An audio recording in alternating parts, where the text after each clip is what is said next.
ಮುರುಳಿಯ ದಿನಾಂಕ 10/7/2026. ಪ್ರಾತಃ ಮುರುಳಿ ಬಾಪ್ದಾದ ಮಧುಬನ. ತಂದೆ ತಿಳಿಸುತ್ತಾರೆ, ಮಧುರ ಮಕ್ಕಳೇ, ತಂದೆ ಬಂದಿದ್ದಾರೆ. ತಾವು ಮಕ್ಕಳ ಜೋಳಿಗೆಯನ್ನು ಅವಿನಾಶಿ ಜ್ಞಾನರತ್ನಗಳಿಂದ ತುಂಬಲು.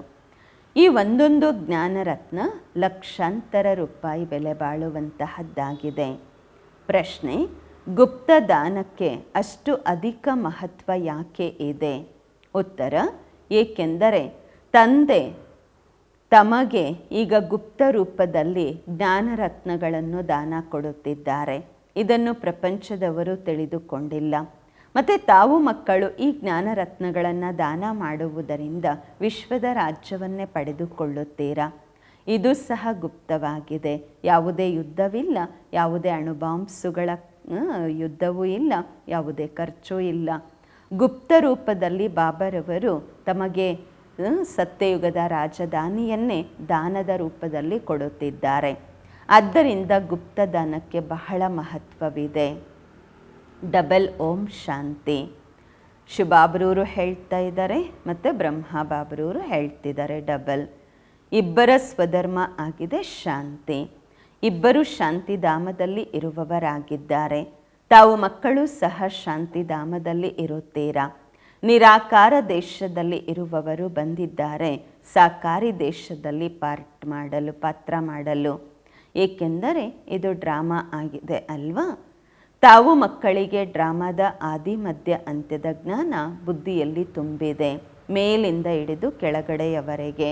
ಶ್ರೇಷ್ಠಾತಿ ಶ್ರೇಷ್ಠ ಭಗವಂತ ಇದ್ದಾರೆ, ಅವರ ಜೊತೆ ಮಕ್ಕಳಿದ್ದಾರೆ. ಈ ಮಾತುಗಳನ್ನು ಒಳ್ಳೆಯ ರೀತಿ ತಿಳಿದುಕೊಳ್ಳಿ. ನಿಮ್ಮ ವಿನಃ ಬೇರೆ ಯಾರಲ್ಲೂ ಈ ಜ್ಞಾನ ಇಲ್ಲ. ತಾವು ಓದುತ್ತೀರಾ ಈಶ್ವರಿಯ ಶಾಲೆಯಲ್ಲಿ. ಭಗವಾನು ವಾಚ. ಭಗವಂತ ಒಬ್ಬರೇ ಆಗಿದ್ದಾರೆ. 20 ಜನ 10 ಜನ ಭಗವಂತ ಇಲ್ಲ. ಯಾರೆಲ್ಲ ಅನ್ಯ ಧರ್ಮದವರು ಇದ್ದಾರೆ, ಅವರು ಯಾರೆಲ್ಲ ಆತ್ಮರಿದ್ದಾರೆ, ಅವರಿಗೂ ಸಹ ಶಿವ ತಂದೆ ಒಬ್ಬರೇ ಭಗವಂತ. ಮತ್ತು ತಂದೆ ಸೃಷ್ಟಿಯನ್ನು ರಚಿಸುತ್ತಾರೆ. ಆಗ ಹೇಳಲಾಗುತ್ತೆ ಪ್ರಜಾಪಿತ ಬ್ರಹ್ಮ. ಶಿವನಿಗೆ ಪ್ರಜಾಪಿತ ಎಂದು ಹೇಳುವುದಿಲ್ಲ. ಪ್ರಜೆಗಳಂತೂ ಜನನ ಮರಣದಲ್ಲಿ ಬರುತ್ತಾರೆ.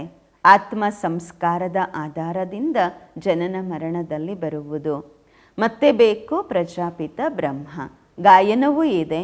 ಪರಂಪಿತ ಪರಮಾತ್ಮ ಪ್ರಜಾಪಿತ ಬ್ರಹ್ಮರವರ ಮೂಲಕ ರಚನೆಯನ್ನು ರಚಿಸುತ್ತಾರೆ. ಅವರನ್ನು ಕರೆಯಲಾಗತ್ತೆ ಪತಿತ ಪಾವನ ಬನ್ನಿ ಎಂದು. ಯಾವಾಗ ಪ್ರಪಂಚ ಪತಿತವಾಗುವುದು, ನಂತರ ಅದರ ಅಂತ್ಯವೂ ಆಗುವುದು, ಆಗ ಬಾಬಾ ಬರುತ್ತಾರೆ ಪತಿತರಿಂದ ಪಾವನರನ್ನಾಗಿ ಮಾಡಲು. ಈಗ ತಾವು ತಿಳಿದುಕೊಂಡಿದ್ದೀರಾ, ತಂದೆ ಬರುವುದು ಒಂದೇ ಬಾರಿ, ಬೇರೆ ಯಾವಾಗಲೂ ಬರೋದಿಲ್ಲ. ಈಗ ತಮಗೆ ಪೂರ್ತಿ ಜ್ಞಾನ ಸಿಕ್ಕಿದೆ. ತಾವು ಡ್ರಾಮಾದ ಪಾತ್ರಧಾರಿಗಳಾಗಿದ್ದೀರಾ. ಡ್ರಾಮಾದ ಪಾತ್ರಧಾರಿಗಳಿಗೆ ಪೂರ್ತಿ ಡ್ರಾಮಾದ ಪಾತ್ರ ಗೊತ್ತಿರಬೇಕು ಅಲ್ವಾ, ಏನೇನು ಪಾತ್ರ ಇದೆ ಎಂದು. ಅದು ಚಿಕ್ಕದಾಗಿರುವ ಹದ್ದಿನ ಪಾತ್ರ ಡ್ರಾಮಾ ಇರತ್ತೆ. ಅದರ ಬಗ್ಗೆ ಎಲ್ಲರಿಗೂ ಗೊತ್ತಿರತ್ತೆ. ತಾವು ನೋಡಿ ಬಂದಿದ್ದೀರಾ. ಬಲೆ ಬರ್ಕೊಳ್ಳಬಹುದು, ನೆನಪು ಮಾಡಿಕೊಳ್ಳಬಹುದು. ಚಿಕ್ಕದಾಗಿರುತ್ತೆ, 1 ಗಂಟೆ 2 ಗಂಟೆದಿರುತ್ತೆ ಅಷ್ಟೇ. ಇಲ್ಲಂತೂ ಬಹಳ ದೊಡ್ಡ ಬೇಹದ್ದಿನ ಡ್ರಾಮಾ, 5000 ವರ್ಷಗಳದು. ಇದನ್ನು ನೀವು ಸತ್ಯಯುಗದಿಂದ ಹಿಡಿದು ಕಲಿಯುಗದ ಅಂತಿಮದವರೆಗೆ ತಿಳಿದುಕೊಂಡಿದ್ದೀರಾ. ಈಗ ತಾವು ತಿಳಿದುಕೊಂಡಿದ್ದೀರಾ, ನಮಗೆ ಬೇಹದ್ದಿನ ತಂದೆಯಿಂದ ಬೇಹದ್ದಿನ ಆಸ್ತಿ ಸಿಗುವುದು. ನಂತರ ಹದ್ದಿನ ತಂದೆಯಿಂದ ಹದ್ದಿನ ಆಸ್ತಿ, ಹದ್ದಿನ ಪ್ರಾಪರ್ಟಿ ಸಿಗುವುದು. ಬಾಬಾ ತಿಳಿಸುತ್ತಾರೆ, ರಾಜರು ಯಾರೆಲ್ಲ ಆಗಿದ್ದರು ಅವರು ಮುಂದಿನ ಅಂದರೆ ಅದಕ್ಕೆ ಮುಂದಿನ ಜನ್ಮ, ರಾಜ ಆಗಕ್ಕೆ ಮೊದಲು ದಾನ ಪುಣ್ಯ ಮಾಡಿರ್ತಾರೆ. ಅದಕ್ಕೆ ಒಂದು ಜನ್ಮಕ್ಕೋಸ್ಕರ ರಾಜ ಆಗ್ತಾರೆ. ಆ ರೀತಿ ಅಲ್ಲ, ಮತ್ತು ನಂತರದ ಜನ್ಮದಲ್ಲಿಯೂ ಕೂಡ ಅವರು ರಾಜರೇ ಆಗ್ತಾರೆ ಅಂತ ಅಲ್ಲ. ಮತ್ತೆ ಮಾಡುವ ಕರ್ಮದ ಆಧಾರದ ಮೇಲೆ ಪದವಿ ಸಿಗತ್ತೆ. ತಾವೇನು ಸತ್ಯಯುಗದಲ್ಲಿ ರಾಜರಾಗಿರ್ತೀರಾ, ಮಹಾರಾಜರಾಗಿರ್ತೀರಾ. ಆ ರೀತಿ ತಿಳ್ಕೊಳ್ಬೇಡಿ. ನಿಮ್ಮ ರಾಜಾಯಿತನ ಏನಿರುತ್ತೆ ಅದು ಕಳೆದು ಹೋಗುತ್ತೆ ಅಂತ ಅಲ್ಲ. ಭಕ್ತಿ ಮಾರ್ಗ ಯಾವಾಗ ಬರುತ್ತೆ ಆಗ ಜಾಸ್ತಿ ದಾನ ಪುಣ್ಯ ಮಾಡ್ತೀರಾ, ಮತ್ತು ರಾಜ್ಯ ಸಿಗತ್ತೆ ದ್ವಾಪರ ಯುಗದಲ್ಲಿಯೂ ಕೂಡ. ಆದರೆ ವಿಕಾರಿ ರಾಜರಾಗುವಂಥದ್ದು ದ್ವಾಪರ ಯುಗದಿಂದ. ಸತ್ಯಯುಗದಲ್ಲಿ ನಿರ್ವಿಕಾರಿ ರಾಜರಾಗಿರ್ತೀವಿ. ತಾವೇ ಪೂಜ್ಯರಾಗಿದ್ದವರು ನಂತರ ಪೂಜಾರಿಗಳಾಗುತ್ತೀರಾ. ಮತ್ತೆಯೂ ಸಹ ಸುಖ ಇರುವುದು, ದುಃಖವಂತೂ ಈಗ ಈ ಕಲಿಯುಗದಲ್ಲಿ ಜಾಸ್ತಿ ಇದೆ. ಈಗ ತಮೋ ಪ್ರಧಾನತೆಯಲ್ಲಿಯೂ ಕೂಡ, ಇಷ್ಟು ತಮೋ ಪ್ರಧಾನ ಪ್ರಪಂಚದಲ್ಲಿಯೂ ಸಹ ತಾವು ಸುಖದಲ್ಲಿದ್ದೀರಾ. ಯಾವುದೇ ಜಗಳ ಕಲಹದ ಮಾತಿಲ್ಲ. ನಂತರ ಜಗಳ ಕಲಹದೆಲ್ಲ ಯಾವಾಗ ಲಕ್ಷಾಂತರ ಅಂದಾಜಲ್ಲಿ ಆಗ್ತಾರೆ, ಆಗ ಯುದ್ಧ ಅದೆಲ್ಲ ಪ್ರಾರಂಭವಾಗುತ್ತೆ. ತಾವು ಮಕ್ಕಳಿಗಂತೂ ಸತ್ಯಯುಗ, ತ್ರೇತಾ, ದ್ವಾಪರ ಯುಗದಲ್ಲಿಯೂ ಸಹ ಸುಖ ಇರುವುದು. ಯಾವಾಗ ತಮೋ ಪ್ರಧಾನತೆ ಶುರುವಾಗತ್ತೆ ಆಗ ಸ್ವಲ್ಪ ದುಃಖವಾಗುವುದು. ಈಗಂತೂ ಇರುವುದೇ ಎಲ್ಲರೂ ತಮೋ ಪ್ರಧಾನ. ತಂದೆ ತಿಳಿಸುತ್ತಾರೆ, ಇದಾಗಿದೆ ತಮೋ ಪ್ರಧಾನ ಪ್ರಪಂಚ. ತಾವು ತಿಳಿದುಕೊಂಡಿದ್ದೀರಾ, ಇದು ಬೇಹದ್ದಿನ ಡ್ರಾಮಾ ಆಗಿದೆ. ಇದರಿಂದ ಯಾರೂ ಮುಕ್ತರಾಗಲು ಆಗುವುದಿಲ್ಲ. ಯಾವಾಗ ಮನುಷ್ಯರು ದುಃಖದಲ್ಲಿ ಬೇಜಾರಾಗುತ್ತಾರೆ ಆಗ ಹೇಳುತ್ತಾರೆ, ಭಗವಂತ ಇಂತಹ ಆಟವನ್ನು ಯಾಕೆ ರಚಿಸಿದ್ದೀರಾ ಎಂದು. ಒಂದು ವೇಳೆ ಭಗವಂತ ರಚಿಸಿಲ್ಲವೆಂದರೆ ಪ್ರಪಂಚವೇ ಇರುತ್ತಿರಲಿಲ್ಲ, ಏನೂ ಆಗುತ್ತಿರಲಿಲ್ಲ ಎಂದು ತಿಳಿದುಕೊಳ್ಳುತ್ತಾರೆ. ರಚಯಿತ ಮತ್ತು ರಚನೆಯಂತೂ ಇದ್ದಾರೆ ಅಲ್ವಾ, ಅದರ ಡೀಟೇಲೂ ಇದೆ. ಸತ್ಯಯುಗದಿಂದ ಹಿಡಿದು ಕಲಿಯುಗದವರೆಗೆ ಎಲ್ಲ ಡೀಟೇಲ್ಸ್ ಇದೆ. ಈಗಂತೂ ಸ್ವಲ್ಪ ದಿನಗಳಿವೆ. ತಾವು ಪ್ರಾಕ್ಟಿಕಲಲ್ಲಿ ನೋಡುತ್ತಿದ್ದೀರಾ. ಮೊದಲೇ ಎಲ್ಲ ತೋರಿಸುವುದಿಲ್ಲ. 5000 ವರ್ಷಗಳ ಚಕ್ರ ಇದು, ಸ್ವಲ್ಪ ಸಮಯವಿದೆ. ಈಗ ಅದೆಲ್ಲವನ್ನು ತೋರಿಸಲಾಗುವುದಿಲ್ಲ. ಏನಾಗತ್ತೆ ಆಗ ಅದನ್ನು ಸಾಕ್ಷಿಯಾಗಿ ನೋಡುತ್ತೀರಾ. ಏನಾಗಲಿದೆ ಕಲ್ಪದ ಮೊದಲಿನಂತೆ ಆಗುವುದು. ಇದಂತೂ ನೋಡ್ತಿದ್ದೀರಾ ಅಲ್ವಾ. ತಯಾರಿಗಳು ನಡೆಯುತ್ತಿವೆ. ವಿನಾಶವಂತೂ ಅವಶ್ಯವಾಗಿ ಆಗುವುದು. ಎಲ್ಲ ತಯಾರಿ ನಡೆಯುತ್ತಿದೆ. ಡ್ರಾಮಾದಲ್ಲಿ ಮೊದಲೇ ಎಲ್ಲ ನಿಗದಿಯಾಗಿದೆ. ಅವಶ್ಯವಾಗಿ ವಿನಾಶವಾಗುವುದು. ಈಗ ತಾವು ಮಕ್ಕಳಿಗೆ ತಂದೆ ತಿಳಿಸುತ್ತಾರೆ, ತಾವು ಆತ್ಮ ಏನು ತಮೋ ಪ್ರಧಾನರಾಗಿದ್ದೀರಿ, ಈಗ ಸತೋ ಪ್ರಧಾನ ಮಾಡಿಕೊಳ್ಳಬೇಕು. ಇದನ್ನು ತಾವು ಈಗ ತಿಳಿದುಕೊಂಡಿದ್ದೀರಾ. ತಂದೆ ಗುಪ್ತವಾಗಿ ಬಂದಿದ್ದಾರೆ, ಗುಪ್ತವಾಗಿಯೇ ತಮಗೆ ಜ್ಞಾನ ಕೊಡುತ್ತಿದ್ದಾರೆ. ಪ್ರಪಂಚದವರು ಯಾರೂ ಇದನ್ನು ತಿಳಿದುಕೊಂಡಿಲ್ಲ. ಗುಪ್ತ ರೂಪದಲ್ಲಿ ತಾವು ವಿಶ್ವದ ರಾಜ್ಯವನ್ನು ಪಡೆದುಕೊಳ್ಳುತ್ತಿದ್ದೀರಾ. ಯಾವುದೇ ಶಬ್ದವಿಲ್ಲ, ಬಿಲ್ಕುಲ್ ಗುಪ್ತದಾನ ಎಂದು ಹೇಳಲಾಗತ್ತೆ. ತಂದೆ ಬಂದು ಮಕ್ಕಳಿಗೆ ಅವಿನಾಶಿ ಜ್ಞಾನರತ್ನಗಳನ್ನು ಗುಪ್ತವಾಗಿ ದಾನ ಮಾಡುತ್ತಿದ್ದಾರೆ. ಬಾಬಾರವರು ಎಷ್ಟು ಗುಪ್ತವಾಗಿದ್ದಾರೆ ಯಾರಿಗೂ ಗೊತ್ತಿಲ್ಲ. ಎಲ್ಲಿ ಹೋಗ್ತಾರೆ ಎಲ್ಲರೂ, ಬ್ರಹ್ಮ ಕುಮಾರ ಕುಮಾರಿಯರು ಏನು ಮಾಡ್ತಾರೆ ಏನೂ ಗೊತ್ತಿಲ್ಲ. ತಾವು ಮಕ್ಕಳು ತಿಳಿದುಕೊಂಡಿದ್ದೀರಾ ಬಾಬಾ ಎಷ್ಟು ಗುಪ್ತವಾಗಿದ್ದಾರೆ.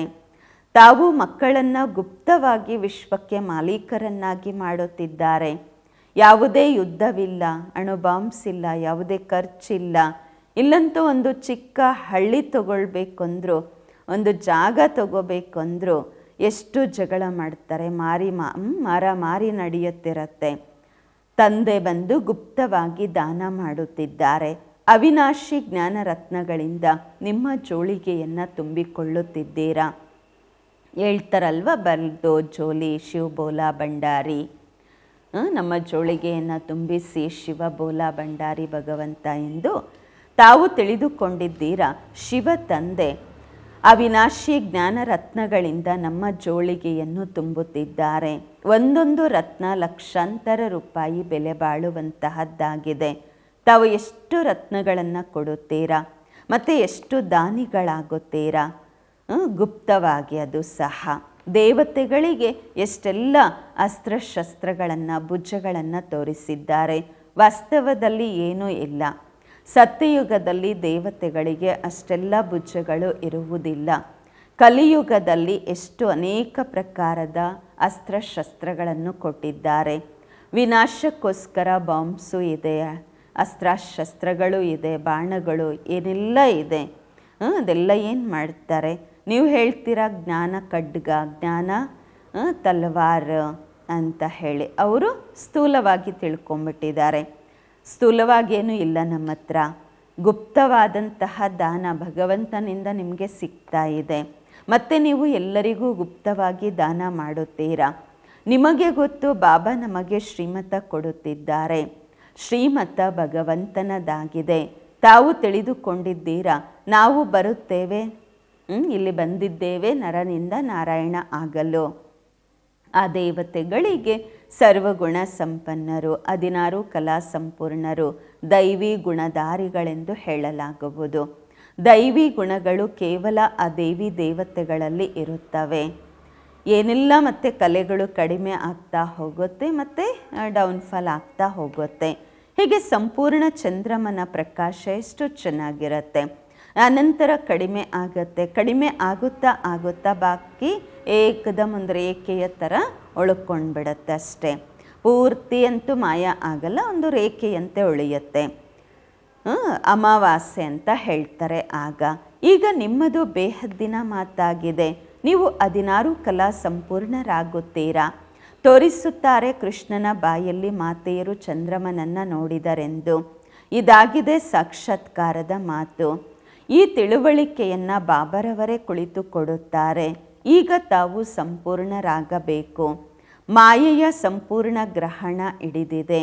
ಬಕ್ಕಿ ಹೋಗಿ ಕೇವಲ ಒಂದು ರೇಖೆ ಉಳಿಯುತ್ತೆ. ಮೆಟ್ಟಿಲು ಇಳಿಯುತ್ತಾ ಬಂದಿದ್ದೀರಾ. ಎಲ್ಲರೂ ಮೆಟ್ಟಿಲು ಇಳಿಯಲೇಬೇಕು, ಆಗಲೇ ವಾಪಸ್ ಹೋಗಲು ಸಾಧ್ಯವಾಗುವುದು. ತಾವಂತೂ ಈಗ ಸ್ವಲ್ಪ ಜನ ಇದ್ದೀರಾ. ನಿಧಾನವಾಗಿ ವೃದ್ಧಿ ಆಗುವುದು. ವಿದ್ಯಾಭ್ಯಾಸದಲ್ಲಿ ಬಹಳಷ್ಟು ಜನ ಪಾಸ್ ಆಗುವುದಿಲ್ಲ. ನಿಮ್ಮ ಸೇವಾ ಕೇಂದ್ರಗಳು ಸಹ ನಿಧಾನವಾಗಿ ವೃದ್ಧಿ ಆಗುತ್ತವೆ. ಸಮಯ ಸಮೀಪ ಬರುತ್ತಾ ಹೋಗುವುದು. ಅನಂತರ ಎಲ್ಲರೂ ತಿಳಿದುಕೊಳ್ಳುತ್ತಾರೆ, ಇಲ್ಲಿ ಏನಿದೆ, ಹಗಲು ರಾತ್ರಿ ವೃದ್ಧಿ ಆಗ್ತಾನೇ ಇದೆ ಅಲ್ವಾ ಈ ಸಂಸ್ಥೆ, ಅಥವಾ ಇವ್ರು ಹೆಚ್ಚುತ್ತಾನೆ ಇದ್ದಾರೆ ಅಂದುಕೊಳ್ಳುತ್ತಾರೆ. ತಿಳ್ಕೊಳಕ್ಕೆ ಬರ್ತಾರೆ.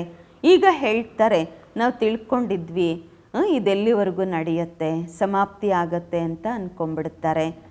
ಮತ್ತು ಎಷ್ಟು ವೃದ್ಧಿ ಆಗ್ತಿದೆಪ್ಪ, ಇಲ್ಲೇನೋ ಇದೆ ಅಂತ ಬರ್ತಾರೆ. ಶುರುವಿನಲ್ಲಿ ಈ ಭಯದಿಂದಲೇ ಬಹಳಷ್ಟು ಜನ ಬಿಟ್ಟು ಹೋದರು. ಗೊತ್ತಾಗಲಿಲ್ಲ ಏನಾಗತ್ತೆ ಅಂತ. ಇಲ್ಲಿಯೂ ಇರಲಿಲ್ಲ, ಅಲ್ಲೂ ಇರಲಿಲ್ಲ. ಅಲ್ಲಿ ಇರ್ದಂಗೆ ಆಯಿತು, ಇಲ್ಲೂ ಇರ್ದಂಗೆ ಆಯಿತು, ಬಿಟ್ಟು ಹೋದರು. ಇಲ್ಲಿಂದ ಹೋಗ್ಬೇಕಷ್ಟೆ ಅಂತ ಹೋದರು. ಆದರೆ ಏನಾಯಿತು ಅವ್ರದ್ದು ಜೀವನ? ನಷ್ಟನೇ ಆಯಿತು. ಹೋದರು. ಮತ್ತೆ ಕೆಲವರು ಮತ್ತೆ ವಾಪಸ್ ಬಂದರು. ಬಾಬಾ ಎಷ್ಟು ಸಹಜ ರೀತಿಯಿಂದ ಕುಳಿತು ತಿಳಿಸುತ್ತಿದ್ದಾರೆ. ಈ ಅಬಲೆಯರು ಅಹಲ್ಯೆಯರಿಗೆ ಯಾವುದೇ ಕಷ್ಟವನ್ನು ಬಾಬಾ ಕೊಡುವುದಿಲ್ಲ. ಇವರ ಉದ್ಧಾರವಂತೂ ಆಗಲೇಬೇಕು. ಹೇಳುತ್ತಾರೆ ಬಾಬಾ, ನಾವಂತೂ ಏನೂ ಓದಿಲ್ಲ ಬರೆದಿಲ್ಲ. ಬಾಬಾ ಹೇಳುತ್ತಾರೆ, ಏನೂ ಓದಲಿಲ್ಲ ಬರೆಯಲಿಲ್ಲ, ವಿದ್ಯಾಭ್ಯಾಸವಿಲ್ಲವೆಂದರೆ ಬಹಳ ಒಳ್ಳೆಯದು. ಶಾಸ್ತ್ರಗಳನ್ನು ಯಾರೆಲ್ಲ ಓದಿರುತ್ತಾರೆ ಅವ್ರ ಬುದ್ಧಿಯಲ್ಲಿ ಅಷ್ಟು ಬೇಗ ಕೂತ್ಕೊಳ್ಳಲ್ಲ. ನೀವು ಏನಾದರೂ ಓದಿದ್ದೀರಾ ಅಂದರೆ ಎಲ್ಲ ಮರೆಯಿರಿ ಅಂತಾರೆ ಬಾಬಾ. ನಾನೇನು ಜಾಸ್ತಿ ಓದಿಸೋದಿಲ್ಲ, ಕೇವಲ ಹೇಳುತ್ತೇನೆ, ನನ್ನನ್ನು ನೆನಪು ಮಾಡಿದಾಗ ರಾಜ್ಯ ಭಾಗ್ಯ ನಿಮ್ಮದಾಗುವುದು. ನಿಮ್ಮ ಜೀವನ ರೂಪಿ ದೋಣಿ ಪಾರಾಗುವುದು. ಮಕ್ಕಳ ಜನ್ಮವಾಯಿತೆಂದರೆ ಹೇಳ್ತಾರೆ ಮಕ್ಕಳು ತಂದೆಗೆ ಅಪ್ಪ ಎಂದು. ಅಷ್ಟೇ ಆಸ್ತಿಗೆ ಹಕ್ಕುದಾರ ಆಗಿಬಿಡ್ತಾರೆ. ಇಲ್ಲಿಯೂ ಸಹ ತಾವು ಹಕ್ಕುದಾರರಾಗಿದ್ದೀರಾ. ಬಾಬ್ದಾದರವರನ್ನು ನೆನಪು ಮಾಡುತ್ತೀರಾ ಮತ್ತು ರಾಜಧಾನಿ ನಿಮ್ಮದಾಗುವುದು. ಆದ್ದರಿಂದ ಗಾಯನವಿದೆ, ಸೆಕೆಂಡಿನಲ್ಲಿ ಜೀವನ್ ಮುಕ್ತಿ. ಶ್ರೀಮಂತರದು ಅಂತಿಮದ ಪಾತ್ರ. ಮೊದಲು ಬಡವರ ಪಾತ್ರ ಅಂತಾರೆ ಬಾಬಾ. ಫಸ್ಟ್ ಬಡ ಮಕ್ಕಳು ಬರ್ತಾರೆ, ಆಸ್ತಿ ತಗೊಳ್ತಾರೆ. ಲಾಸ್ಟಲ್ಲಿ ಶ್ರೀಮಂತರು ಬರ್ತಾರೆ. ನಿಮ್ಮ ಬಳಿ ತನ್ನಷ್ಟಕ್ಕೆ ತಾನೇ ಬರ್ತಾರೆ. ದಲಿತರ ಉದ್ಧಾರವೂ ಆಗಬೇಕು. ಬೀಲನಿಯರ ಗಾಯನವೂ ಇದೆ. ಹೇಳ್ತಾರೆ ರಾಮ ಬೀಲನಿಯ ಬೇರು ತಿಂದರು ಅಂತ ಹೇಳಿಬಿಟ್ಟು. ವಾಸ್ತವದಲ್ಲಿ ರಾಮನೂ ಸಹ ಇಲ್ಲ, ಶಿವ ತಂದೆಯೂ ಅಲ್ಲ. ಸಾಧ್ಯ ಆಗುತ್ತೆ, ಈ ಬ್ರಹ್ಮ ಬಾಬಾ ತಿಂದಿರ್ಬೋದು ಅಲ್ವಾ. ಸ್ಥೂಲ ರೂಪದಲ್ಲಿ ಬ್ರಹ್ಮ ಬಾಬಾ ತಿಂದಿರ್ಬೋದು. ಬೀಲನಿಯರು ಕೂಡ ಬರ್ತಾರೆ ಇಲ್ಲಿ. ತಿಳ್ಕೊಳ್ಳಿ, ಟೋಲೆ ಅದೆಲ್ಲ ತರ್ತಾರಲ್ವಾ. ಹೇಗೆ ಬೇಡ ಅಂತ ಹೇಳಲಿಕ್ಕಾಗತ್ತೆ, ಇಂಕಾರ ಮಾಡಲಿಕ್ಕಾಗೋದಿಲ್ಲ.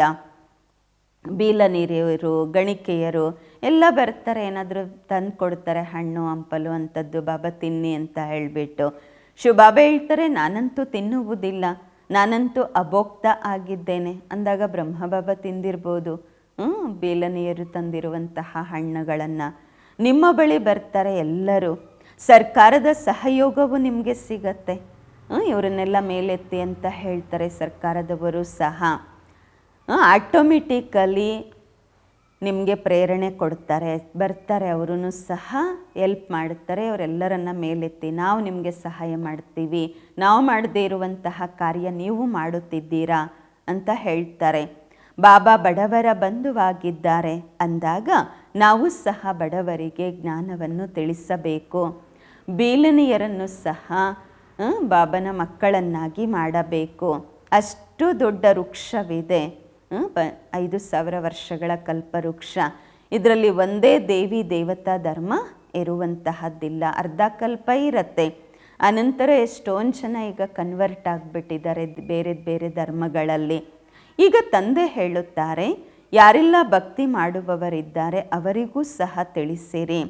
ತಾವು ನೋಡುತ್ತಿದ್ದೀರಾ ಹೇಗೆ ಸಸಿ ನೆಡಲಾಗುತ್ತಿದೆ, ಬ್ರಾಹ್ಮಣರು ಹೇಗೆ ತಯಾರಾಗುತ್ತಿದ್ದಾರೆ.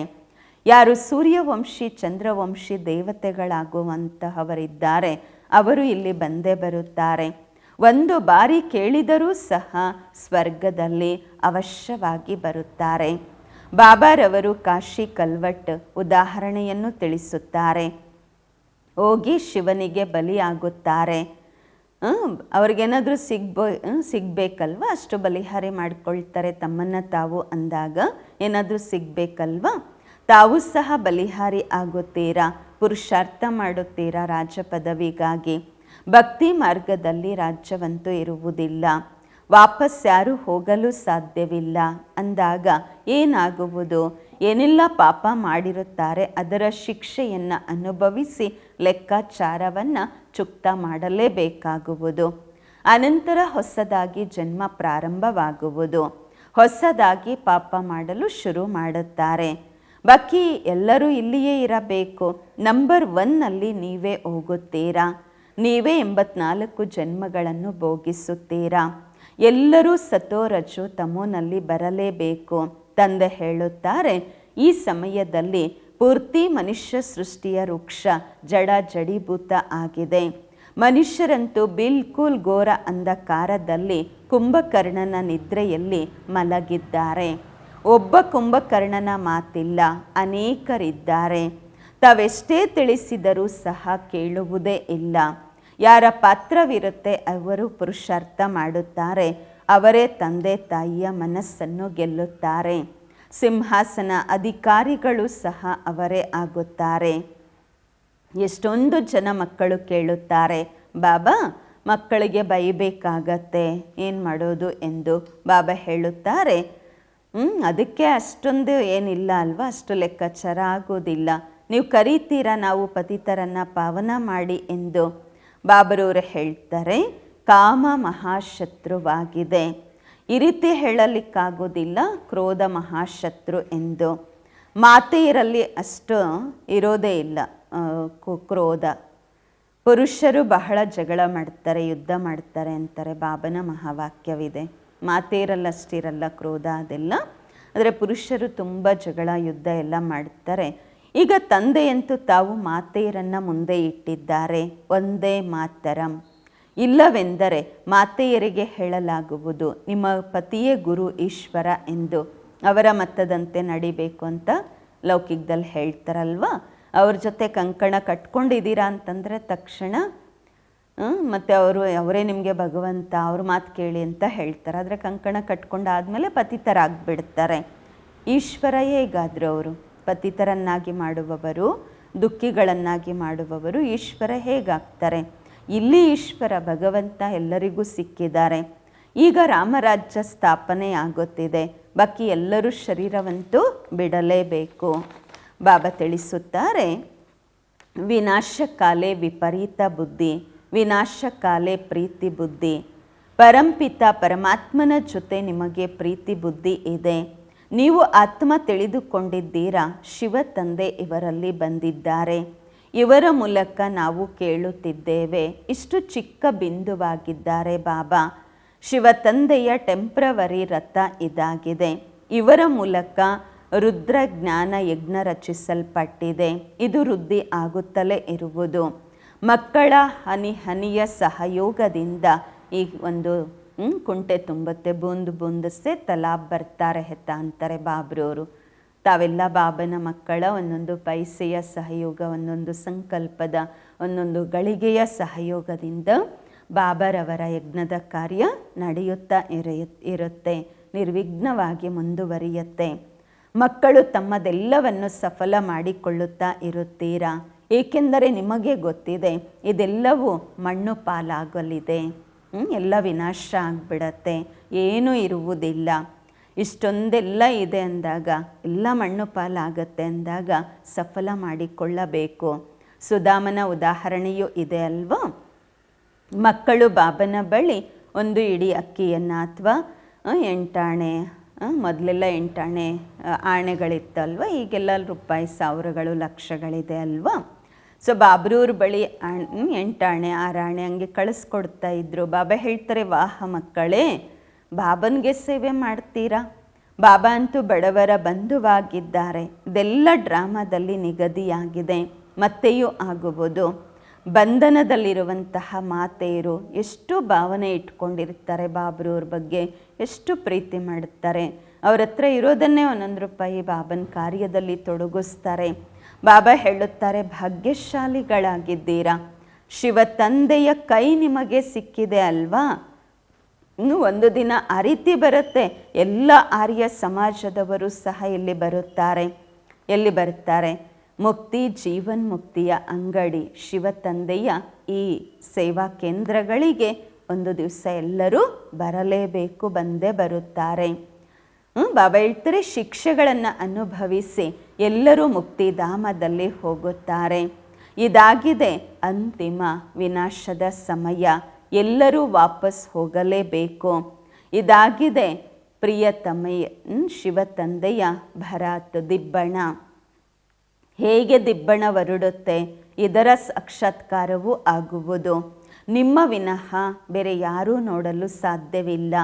ಒಳ್ಳೆಯದು. ಮಧುರಾತಿ ಮಧುರ ಅಗಲಿ ಹೋಗಿ ಮರಳಿ ಸಿಕ್ಕಿರುವ ಮಕ್ಕಳ ಪ್ರತಿಯಾಗಿ ಮಾತ್ಪಿತಾ ಬಾಬ್ದಾದಾರವರ ನೆನಪು, ಪ್ರೀತಿ, ಬೆಳಗಿನ ವಂದನೆಗಳು. ಆತ್ಮೀಕ ಮಕ್ಕಳಿಗೆ ಆತ್ಮೀಕ ತಂದೆಯ ನಮಸ್ಕಾರಗಳು. ನಾವು ಆತ್ಮೀಕ ಮಕ್ಕಳಿಂದ ಆತ್ಮೀಕ ಮಾತ್ಪಿತಾ ಬಾಬ್ದಾದಾರವರಿಗೆ ನೆನಪು, ಪ್ರೀತಿ, ಬೆಳಗಿನ ವಂದನೆಗಳು ಹಾಗೂ ನಮಸ್ಕಾರಗಳು.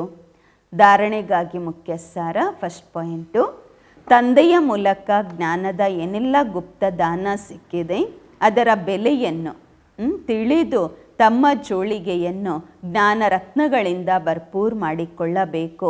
ಎಲ್ಲರಿಗೂ ದಾನ ಕೊಡುತ್ತಾ ಹೋಗಬೇಕು. 2ನೇ ಪಾಯಿಂಟು, ಈ ವಿನಾಶದ ಸಮಯದಲ್ಲಿ ವಾಪಸ್ ಹೋಗಬೇಕಾದರೆ ತಮ್ಮ ಎಲ್ಲವನ್ನು ಸಫಲ ಮಾಡಿಕೊಳ್ಳಬೇಕು. ಪ್ರೀತಿ ಬುದ್ಧಿ ಉಳ್ಳವರಾಗಬೇಕು. ಮುಕ್ತಿ ಮತ್ತು ಜೀವನ್ಮುಕ್ತಿಯ ಮಾರ್ಗವನ್ನು ಎಲ್ಲರಿಗೂ ತೋರಿಸಬೇಕು. ವರದಾನ, ಮುಗ್ಧತನದ ಜೊತೆಗೆ ಆಲ್ಮೈಟಿ ಅಥಾರಿಟಿಯಾಗಿ ಮಾಸ್ಟರ್ ಸರ್ವಶಕ್ತಿವಂತರಾಗಿ ಮಾಯೆಯನ್ನು ಎದುರಿಸುವಂತಹ ಶಕ್ತಿ ಸ್ವರೂಪರಾಗಿರಿ. ಬೋಲಾತನದ ಜೊತೆಗೆ ಆಲ್ಮೈಟಿ ಅಥಾರಿಟಿಯಾಗಿ ಮಾಯೆಯನ್ನು ಎದುರಿಸುವಂತಹ ಶಕ್ತಿ ಸ್ವರೂಪರಾಗಿರಿ.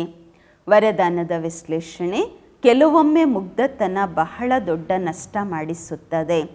ಸರಳತೆ ಮುಗ್ಧ ರೂಪವನ್ನು ಧಾರಣೆ ಮಾಡಿಕೊಳ್ಳುತ್ತದೆ.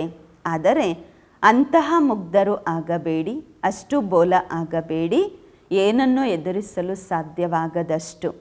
ಸರಳತೆಯ ಜೊತೆಗೆ ಎದುರಿಸುವಂತಹ ಶಕ್ತಿ ಮತ್ತು ಸಹನೆ ಮಾಡಿಕೊಳ್ಳುವ ಶಕ್ತಿ ಬೇಕು. ಹೀಗೆ ತಂದೆ ಬೋಲಾನಾಥನ ಜೊತೆ ಆಲ್ಮೈಟಿ ಅಥಾರಿಟಿಯಾಗಿದ್ದಾರೆ, ಹಾಗೆ ತಾವು ಸಹ ಬೋಲಾತನದ ಜೊತೆಗೆ ಶಕ್ತಿ ಸ್ವರೂಪರು ಆಗಿರಿ. ಆಗ ಮಾಯೆಯ ಗುಂಡು ಪೆಟ್ಟು ಬೀಳುವುದಿಲ್ಲ. ಮಾಯೆ ಎದುರಿಸುವುದಕ್ಕೆ ಬದಲಾಗಿ ನಮಸ್ಕಾರ ಮಾಡುವುದು.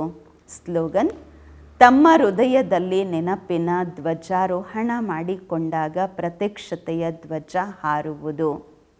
ತಮ್ಮ ಹೃದಯದಲ್ಲಿ ನೆನಪಿನ ಧ್ವಜ ಹಾರಿಸಿಕೊಂಡಾಗ ಪ್ರತ್ಯಕ್ಷತೆಯ ಧ್ವಜಾರೋಹಣವಾಗುವುದು.